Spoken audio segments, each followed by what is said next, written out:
Hi everyone, radio city 91.1 FM से मैं हूं आरजे पल्लवी एंड हाल फिलहाल में इस पैंडेमिक से हम जूझ रहे हैं और ये जो सेकंड वेव है ये जरा ज्यादा ही घातक हो गई हमारे लिए. So the second wave of corona virus has brought forward many fears unlike what was previously seen. Even healthy people are getting infected and recording a concerning quick degradation in their symptoms, and there are also newer symptoms to be careful of.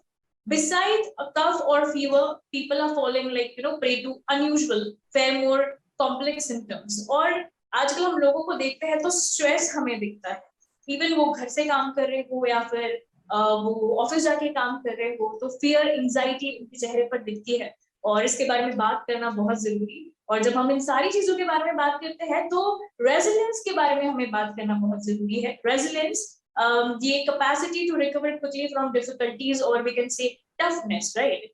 तो इन सब चीजों के बारे में बात करना बहुत जरूरी है और हमारे साथ आज है doctor Neha Bhave, distinguished psychiatrist from Nagpur, to share these insights and help us learn some skills to build resilience. Doctor Neha के बारे में अब मैं आपको ज्यादा बताऊं तो डॉक्टर नेहा ये काम करती है as consultant at the Bhave clinic in Nagpur and is associated with NACRT, a counseling and remediation center at Nagpur. और डॉक्टर नेहा बहुत सारे सेमिनार्स कंडक्ट कर चुकी है स्कूल्स में, कॉलेजेस में, स्टडी टेक्निक्स को लेकर, करियर गाइडेंस को लेकर, डिजिटल मीडिया के यूज को लेकर और साथ ही साथ स्ट्रेस मैनेजमेंट को लेकर. So ma'am, we are happy to have you here. Thank you so much for joining. Hi Pallavi, thank you so much to you and Team Radio City for inviting me to speak about this very important topic क्योंकि I think इसके बारे में जैसे आपने कहा बात करना जरूरी है. So thank you for giving me a chance to interact with everyone.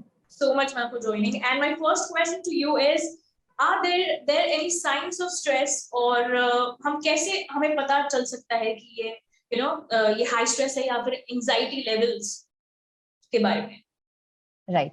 So stress सब लोग एक्सपीरियंस करते हैं पर अभी पिछले 1.5 साल से जो पैंडेमिक सिचुएशन चल रही है ये अनयूजुअल सिचुएशन है. इसमें काफी हाई टेंशन माहौल है बिकॉज बीमारी से जुड़ा हुआ फियर है, इन्फेक्शन का फियर है, people are losing their loved ones, तो ग्रीफ है किसी के जाने के बाद जो दुख होता है. सो जाहिर सी बात है ऐसे फेज में मेंटल स्ट्रेस या एंजाइटी ज्यादा रहेगी. पर कई बार ऐसे हो जाता है कि लोग पिकअप नहीं कर पाते हैं कि वो एंजाइटी से सफर कर रहे हैं. सो कुछ कॉमन सिम्टम्स इस तरह है. एंजाइटी माइट प्रेजेंट एज घबराहट, चिंता बनी रहना. इसमें शारीरिक लक्षण हो सकते हैं जैसे हार्ट बीट्स फास्ट हो जाना, पैल्पिटेशंस फील करना, बॉडी में हाथों में कंपन रहना, ब्रेथलेस फील करना. It could be mental symptoms like उदासी फील करना, कोई चीज में इंटरेस्ट नहीं होना, just feeling tired all the time. नींद में डिस्टर्बेंसेस, कई बार नींद कम हो जाती है, उड़ सी जाती है या फिर ज्यादा सोना. भूख बहुत कम लगना या ज्यादा लगना. लोग ज्यादा तंबाकू, सिगरेट, अल्कोहल इसका यूज करने लगते हैं to feel better. Chronic medical conditions अगर कोई है जैसे डायबिटीज, हाइपरटेंशन, तो उसका कंट्रोल डिरेंज हो सकता है. या अगर आपको कोई पुरानी साइकियाट्रिक या इमोशनल डिस्टर्बेंस है तो वो फिर से बढ़ सकता है. So these are the potential symptoms of anxiety. Alright, so what is exactly resilience जिसके बारे में हम बात कर रहे थे, है ना? And why it is important to build resilience this pandemic? Right. Psychological resilience का मतलब होता है हमारी मानसिक ताकत. जिस तरह हम अपने फिजिकल फिटनेस पे काम करते हैं उसी तरह हमें अपने मानसिक ताकत या मेंटल स्ट्रेंथ पे भी काम करना जरूरी है.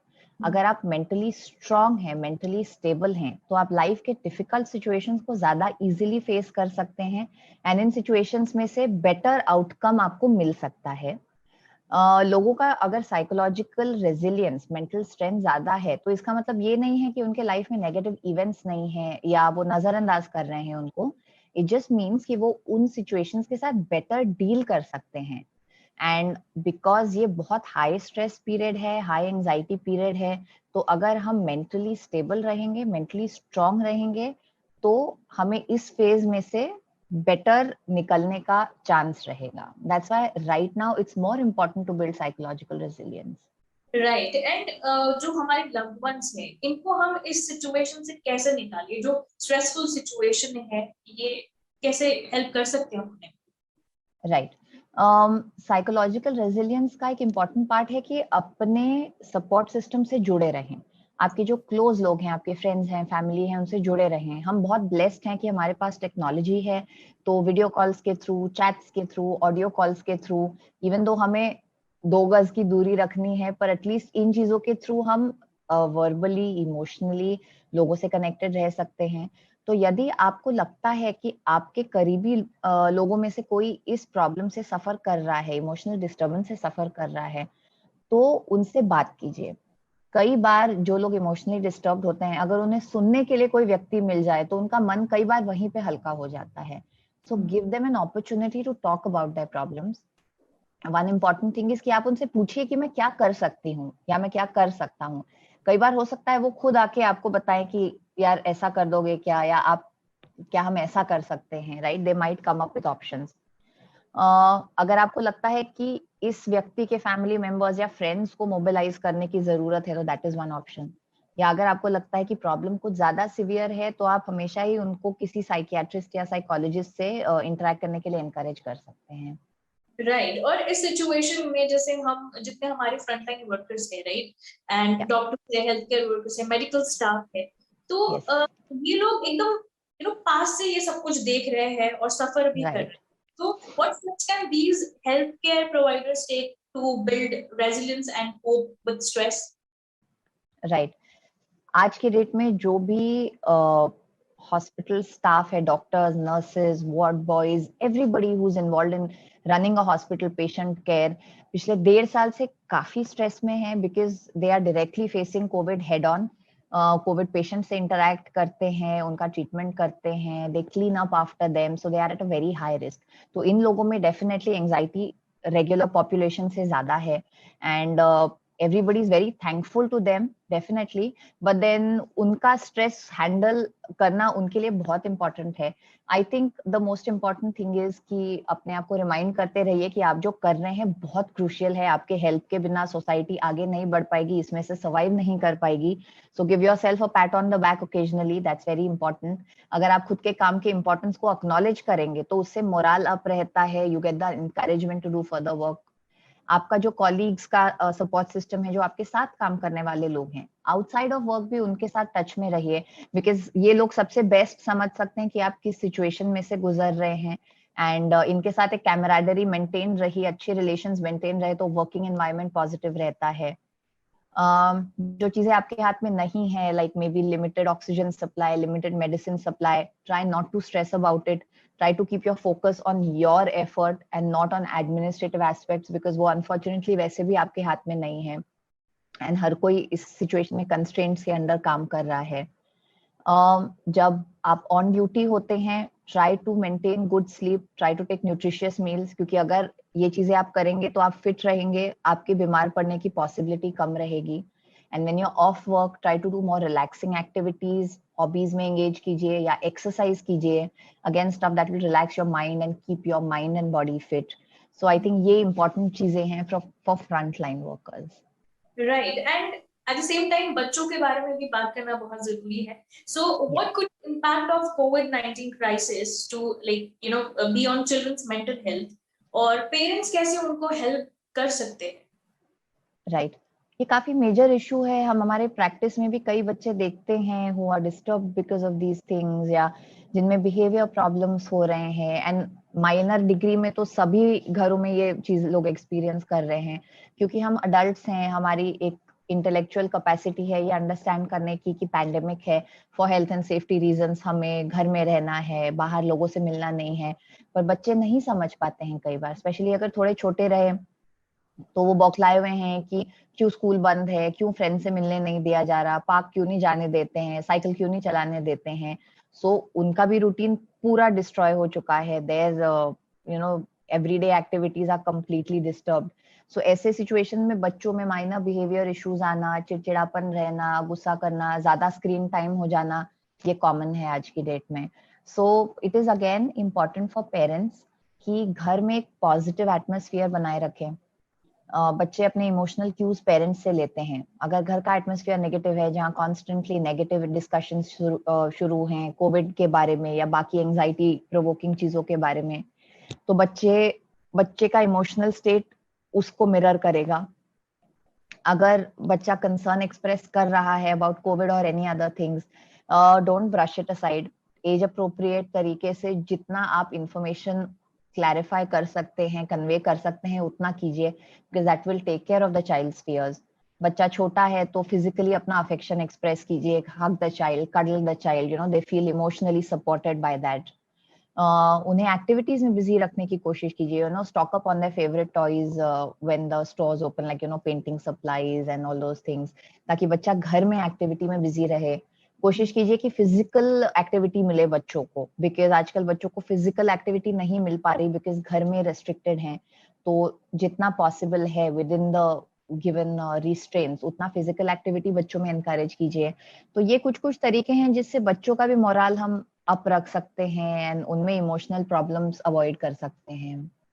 राइट। और ये जो लाइक इस डिजीज का साइकोलॉजिकल इम्पैक्ट, ये यू नो बड़े लोगों पर भी पड़ रहा है। मतलब मैं ज्यादा राइट, एज के बारे में बात कर रही हूँ, तो यस, क्या कर सकते हैं उनमें ये रेजिलियंस बिल्ड करने के लिए? राइट। जब कोविड पहली बार आया था, आई रिमेम्बर सबसे परेशान जो एल्डरली एज ब्रैकेट के लोग हैं वो थे, because the first wave hit them the hardest. जो अबव 60 थे, हाइपरटेंसिव थे, डायबिटिक थे, उनको बहुत रैपिडली स्प्रेड हुआ था ये इलनेस। एंड हो क्या रहा था, फिर अपने घर के एल्डरली लोगों को इससे प्रोटेक्ट करने के लिए घर के बाकी लोगों ने उनसे डिस्टेंस मेंटेन करना स्टार्ट कर दिया था, या उनका आना जाना एकदम कट डाउन कर दिया था। तो I think they were the first casualties, first civilian casualties of this illness. इस एज ग्रुप में इमोशनल सपोर्ट बहुत ज्यादा रिक्वायर्ड है, end of course physical assistance भी उनको लगता है। तो आज की डेट में जहां बार बार लॉकडाउन हो रहे हैं, घर में मेड्स नहीं आ सकते हैं, मार्केट्स बंद हो रहे हैं, तो इन लोगों को लॉजिस्टिक डिफिकल्टी भी आ रही है कि टाइम पे सब्जी कौन लेके आएगा, घर के काम कौन करेगा, बल्ब उड़ गया है, इलेक्ट्रिशियन नहीं आ रहा है, मुझे ये कौन करके देगा। तो यू नो ये माइनर चीजों में इस एज ग्रुप के लोगों को बहुत दिक्कत जा रही है, and again the emotional support is missing, तो उससे भी सफर कर रहे हैं हमारे ग्रैंड पेरेंट्स, हमारे एल्डरली। अगेन इनमें थोड़ा पॉजिटिविटी मेंटेन करने के लिए ये जरूरी है कि एक रूटीन मेंटेन रहे, सही समय पे सोना, सही समय पे उठना, टाइम टू टाइम मील्स लेना। अगर आपके घर में एल्डरली हैं या आपके एल्डरली दूर कहीं रहते हैं, ट्राई टू मेक श्योर कि वो हेल्दी मील्स खा रहे हैं, again to maintain the immunity. अगर उन्हें कोई दवाइयां चल रही तो इंश्योर कि उनके दवाइयों का सप्लाई उनके पास रहता है, so that they don't run out of it, they don't become anxious, या unnecessary outside trips are avoided.